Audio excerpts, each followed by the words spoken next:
Kali ini saya akan menjelaskan mengenai bab 3, fluida statis, yang mana ini melanjutkan ya dari materi mekanika fluida 1.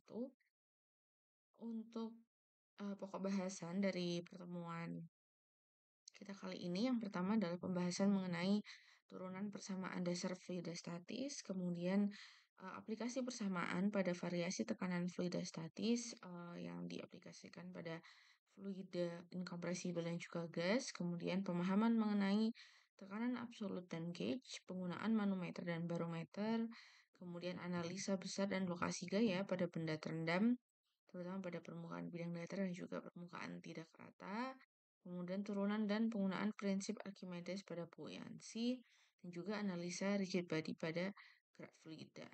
Untuk pertemuan pertama kita kemungkinan akan lebih banyak fokus pada 3 poin awal ini. Kemudian untuk mata kuliah mekanika fluida ini penilaiannya akan diambil dari 4 poin ini, yaitu tugas, kemudian UAS, praktikum, dan juga presentasi.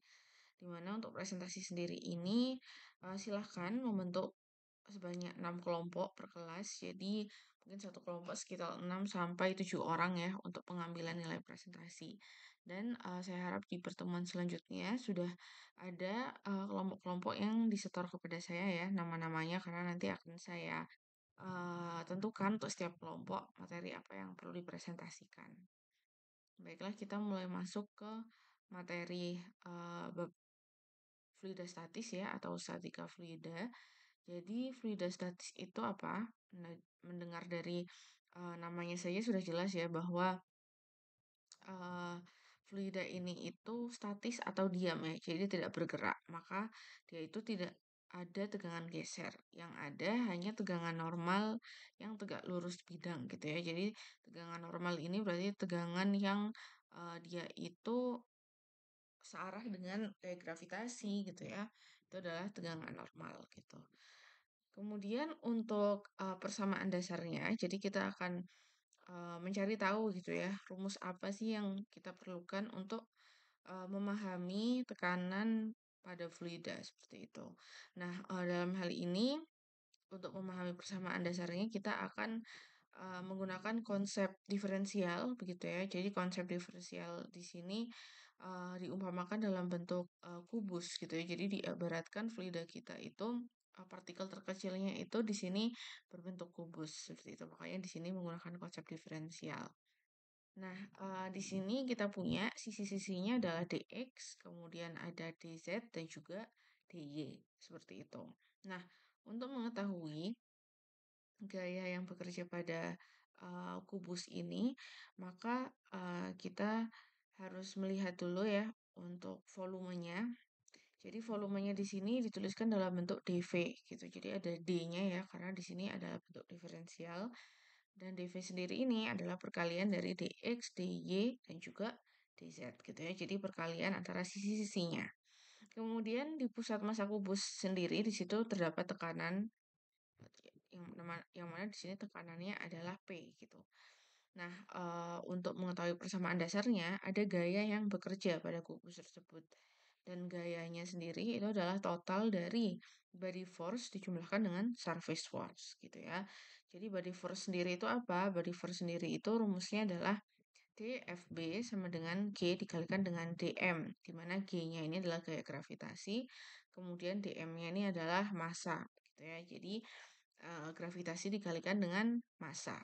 Jadi seperti rumus body force pada umumnya ya, M dikalikan dengan G seperti itu. Nah, kemudian massa ini akan kita jabarkan ya dengan Rho dikalikan dengan dV seperti itu. Jadi di sini kan kita tahu bahwa massa jenis atau Rho itu kan sama dengan M per V gitu ya. Maka kalau kita buat menjadi M sama dengan, maka di sini Rho dikalikan dengan dV. Dan seperti kita tahu sebelumnya ya, bahwa dV sendiri ini adalah volume, yang mana volume dari kubus kita itu adalah dx dikalikan dy dan juga dz seperti itu. Maka body force yang kita punya di sini adalah G dikalikan Rho dikalikan dengan dx dy dz.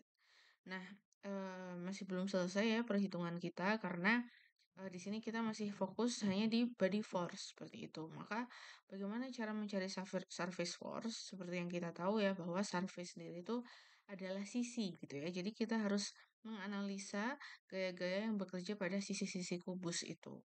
Seperti itu.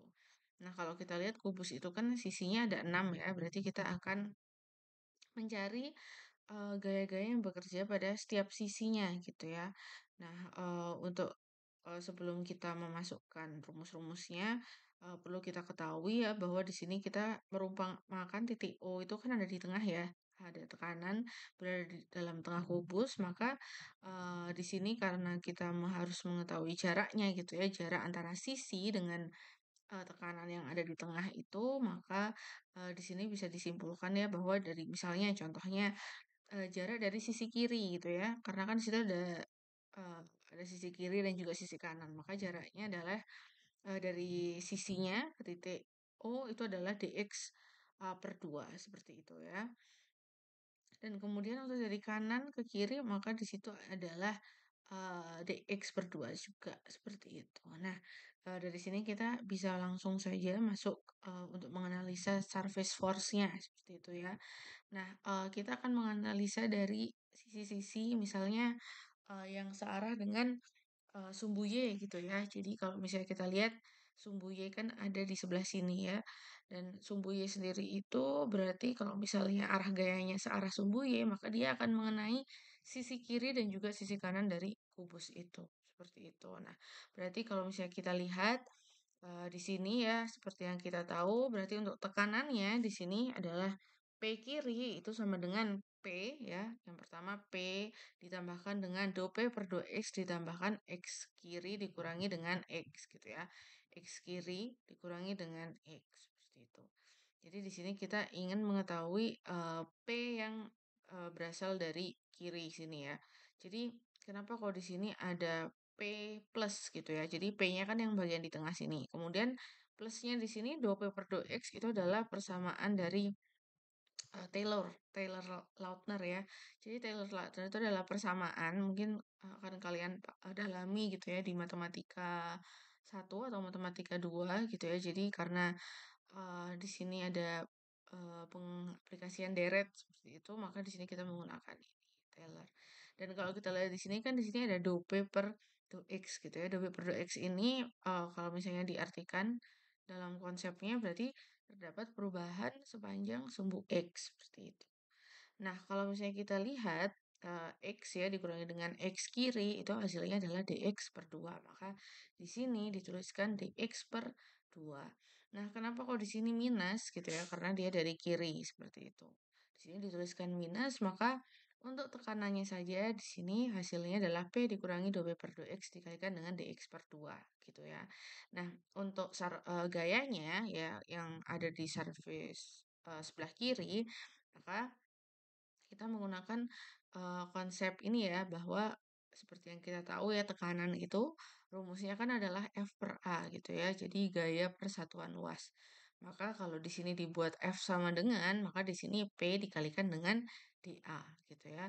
Nah, P-nya sendiri ini akan kita substitusi dengan tekanan yang sudah kita, hitung, kemudian, kita masukkan luasannya gitu ya. Nah, kalau kita lihat yang ada di sisi kiri ya, luasannya itu mengenai, sisi ini ya, di mana sisi ini itu adalah, untuk kalau mencari luasannya berarti ya perkalian antara dx dikalikan dengan dz, seperti itu. Maka di sini kita punya, ini dikalikan, dy dikalikan dengan dz, ini sepertinya harusnya dx dikalikan dengan dz ya.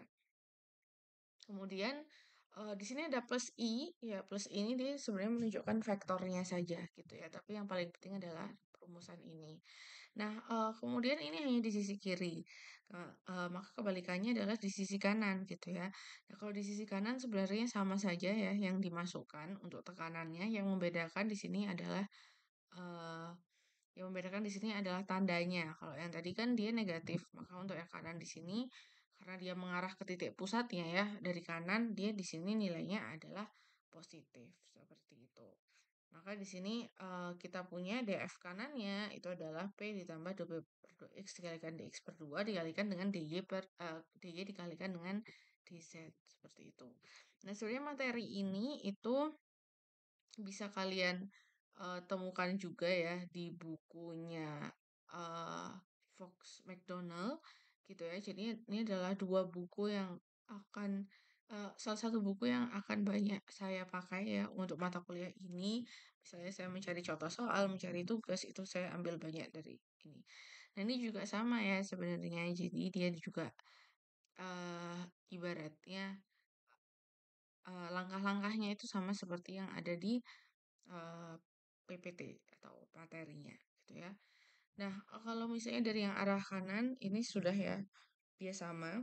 Nah, kemudian kita masih harus melihat juga sisi-sisi yang lain ya, bagaimana yang dari atas bawah atau dari depan dan juga belakang gitu. Nah, untuk gaya dalam arah X gitu ya. Nah, arah X ini kan berarti dia eh, arahnya itu adalah searah sumbu X gitu ya. Arahnya searah sumbu X. Jadi dia akan mengenai sisi bagian depan atau belakang seperti itu. Nah, untuk sisi bagian depan dan juga belakang di sini juga sama seperti itu ya. Maka di sini dia akan yang membedakan itu hanyalah luasannya gitu ya. Jadi dia mengenai luasan yang mana.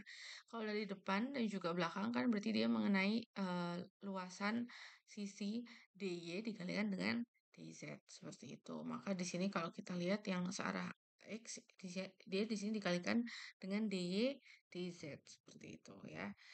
Jadi yang membedakan hanyalah luasan sisinya saja, tapi konsepnya sama gitu ya. Jadi apa itu namanya, dia di sini juga ada yang mmm, positif, ada yang negatif gitu ya, karena ada yang dari depan dan juga ada yang dari belakang. Nah, kalau misalnya kita sudah menentukan dari arah Y, depan belakang dan juga arah Z dari atas dan juga dari bawah gitu ya, maka langkah selanjutnya adalah kita akan menjumlahkan gaya-gaya permukaan yang tadi sudah kita lihat dari setiap sisi gitu ya, mulai dari kiri kanan, depan, belakang, dan juga atas bawah itu akan kita jumlahkan seluruhnya seperti itu ya. Jadi kalau misalnya kita menjumlahkan itu kita bisa melihat di sini ya. eee, nah di sini ya, jadi DFS surface itu adalah sama dengan penjumlahan eee surface yang searah sumbu X ditambahkan surface yang searah sumbu Y ditambahkan dengan surface yang searah sumbu sumbu Z seperti itu. Nah, kita masukkan maka di sini kita punya semuanya ya sudah dimasukkan. Di sini ini yang sumbu X, sumbu Y dan juga sumbu Z seperti itu. Nah, kalau kita lihat di sini kita bisa menyederhanakan persamaan ini. Contohnya, ini kan ada plus P gitu ya. Di sini ada minus P, maka P dikurangi dengan P itu bisa hilang. Kemudian min do P per do X, ini kan dx per 2 juga dx per 2, maka di sini setengah ditambah setengah adalah 1. Maka kita punya do P per do X dikalikan dengan dx, dy, dan juga dz. Seperti itu. Nah, ini kalau misalnya kita sudah sederhanakan, konsepnya sama juga penyederhanaannya untuk setiap sumbu ya, maka ini persamaan akhir kita adalah sebagai berikut. Jadi min do P per do X dikalikan dengan dx dy dz dikurangi do P do y c dx dy dz do P do Z K dikalikan dengan dx dy dz gitu ya. Jadi ini adalah persamaan untuk surface force-nya. Ini kita bisa sederhanakan lagi, jadi minusnya ini diubah jadi positif ya. Kemudian penulisan dari perubahan tekanan ya searah dengan sumbu X, Y, Z ini itu juga bisa disederhanakan menggunakan gradien P gini ya. Jadi ada gradien P, kalau ada delta di sini bentuknya kebalik itu adalah bacanya adalah gradien P, dan gradien P itu bisa disimpulkan sebagai berikut gitu ya. Jadi gradiennya itu adalah do per do XI, do per do Y-nya, do per do Z, kemudian kan di sini ada P ya, itu P-nya dikeluarkan, seperti itu. Jadi untuk surface force-nya sendiri, itu rumus akhirnya adalah minus gradien P untuk dx, dy, dz, seperti itu. Nah, jadi kita sudah punya body force dan juga surface force ya, maka kita akan kembali lagi ke awal ya, ke gaya total. Sehingga gaya total di sini df itu sama dengan minus gradien P ya, minus gradien P plus rho G dikalikan dengan dx, dy, dz gitu ya. Jadi kita kan punya untuk surface force-nya seperti ini. Kemudian kalau tadi kita ingat untuk body force ya, body force itu kan rumusnya adalah gravitasi dikalikan dengan rho dikalikan dengan dx, dy, dz. Nah, itu dikeluarkan dx, dy, dz-nya, maka kita punya persamaan seperti ini. Jadi, min gradient P dikalikan ini, itu adalah surface force, rho G dikalikan ini, itu adalah body force. Nah, ini kita bisa sederhanakan lagi ya. Jadi, kita bisa sama-sama gitu ya membagi dengan dV, maka di sini kita punya dF per dV, kemudian di sini kita punya sama dengan eh, kita punya di sini sama dengan dF per dx dy dz, atau di sini dx dy dz-nya kan hilang ya, tercoret dengan ini, maka tinggal kita punya dF per dV itu sama dengan min gradien P ditambahkan dengan rho G gitu. Nah, setelah kita mendapatkan persamaan dasarnya gitu ya, maka kita akan menganalisis gitu ya. Kita akan menganalisis kembali gitu ya. Kita kembali ke pengertian awal bahwa fluida statis itu dia kan sebenarnya diam gitu ya. Jadi dia itu bisa disimpulkan dia kan yang berpengaruh di situ hanya gaya normal atau gaya gravitasi gitu ya. Jadi dia tidak memiliki percepatan gitu ya. Percepatannya sama dengan nol, dan juga di sini F-nya ya, karena dia percepatannya nol kan dia tidak ada perubahan gaya juga ya. Maka di sini sama dengan nol. Maka di sini df-nya nol, kemudian sama dengan min gradien P ditambahkan dengan rho G gitu ya. Jadi gradien P di sini adalah gaya tekan per satuan volume, kemudian untuk rho G-nya di sini adalah gaya berat per satuan volume. Nah, untuk karena kita sudah dapat ya untuk persamaan dasarnya, maka kita akan apa itu namanya? Kita akan menganalisa lagi untuk tiap komponennya gitu ya. Jadi tiap X, Y, dan juga Z gitu.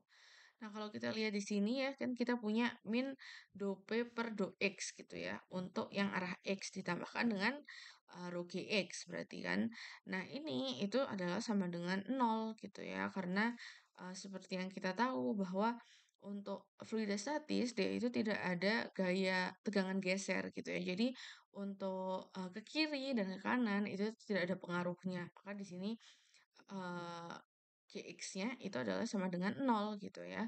Gx-nya sama dengan nol, maka di sini do P per do X-nya itu adalah sama dengan nol. Atau bisa disimpulkan bahwa tidak ada perubahan tekanan dalam arah horizontal X. Kemudian untuk arah Y juga sama ya. Untuk arah Y yang ke kiri atau di sini rho GY, GY-nya itu juga sama dengan nol gitu ya. Karena tidak ada tegangan geser gitu sesuai dengan konsep awal. Maka di sini do P per do Y itu adalah sama dengan nol gitu ya. Atau tidak ada perubahan tekanan dalam arah horizontal Y. Nah, bagaimana dengan arah Z ya? Kalau tadi kan disebutkan di awal bahwa fluida statis itu hanya dipengaruhi oleh gaya normal atau gaya gravitasi. Maka di sini untuk GZ sendiri itu adalah sama dengan minus G gitu ya. Karena dia terus menuju ke bawah ya, maka di sini ada minusnya. Maka bisa disimpulkan untuk uh, do P per do Z itu sama dengan minus rho G gitu ya. Jadi rho dikalikan dengan G ini maksudnya pindah ruas gitu ya. Atau di sini ada simbol minus sigma ya. Di sini ini menunjukkan berat jenis gitu. Nah, di sini berarti bisa yang harus kita ingat ya bahwa terjadi perubahan tekanan dalam arah vertikal Z gitu ya. Kalau yang sebelumnya untuk XY itu tidak ada perubahan tekanan gitu ya karena sama dengan nol. Sedangkan untuk arah Z di sini do P per do Z itu adalah sama dengan minus rho dikalikan dengan G gitu ya. Jadi di sini dia ada perubahan tekanan dalam arah vertikal Z. Kemudian di sini ada tanda minus ya. Dia di situ menunjukkan bahwa semakin tinggi kedudukan gitu ya, maka tekanannya itu adalah semakin kecil gitu ya. Jadi kebalikannya ya, kalau misalnya kita semakin dalam, maka di sini menunjukkan bahwa tekanannya itu akan semakin besar gitu ya. Karena ini bisa ditunjukkan juga ya kalau misalnya kalian berenang seperti itu, ketika kalian berusaha menyelam, di situ kan kalian harus mengeluarkan usaha yang lebih besar gitu ya, karena di situ tekanan semakin dalam juga semakin besar. Atau misalnya ketika kalian berenang gitu ya, atau menyelam, di situ kan kalian merasa telinga kalian itu tiba-tiba seperti ibaratnya seperti kedap gitu ya, itu terjadi juga karena perubahan tekanan gitu. Makanya kita harus menyesuaikan juga ya, kuping kita ini ketika kita berenang. Kemudian, contoh-contoh lainnya banyak ya, misalnya juga ketika kita mendaki gunung gitu ya, kan kita di situ melawan gaya gravitasi ya, jadi kita semakin jauh dari, kedalaman air, maka di situ tekanannya adalah semakin rendah gitu ya. Jadi tekanannya semakin rendah, maka seringkali juga kita mengalami, ini ya, kayak mimisan gitu ya, itu karena terjadi perbedaan tekanan antara pembuluh darah kita dengan lingkungan sekitar, di dataran tinggi gitu ya, yang mana tekanannya lebih rendah, seperti itu. Ya, jadi, bisa disimpulkan ya bahwa persamaan dasar dari fluidostatis itu adalah persamaan berikut gitu ya. Jadi kalau disederhanakan penulisannya ya, di sini bisa juga ditulis P itu sama dengan rho GZ gitu ya, atau Z ini itu bisa berupa ketinggian atau H gitu ya. Jadi ini adalah, persamaan dasar dari fluidostatis. Jadi kalau misalnya kita ingin belajar gitu ya, ingin mengetahui apa saja yang mengetahui besar tekanan, berarti yang pertama di sini adalah massa jenis dari fluidanya, kemudian yang kedua di sini adalah ketinggian gitu ya, ketinggian dari permukaan, fluida dengan, titik acuan gitu ya yang kita ukur, seperti itu. Ya, jadi itu mengenai persamaan dasar fluida statis.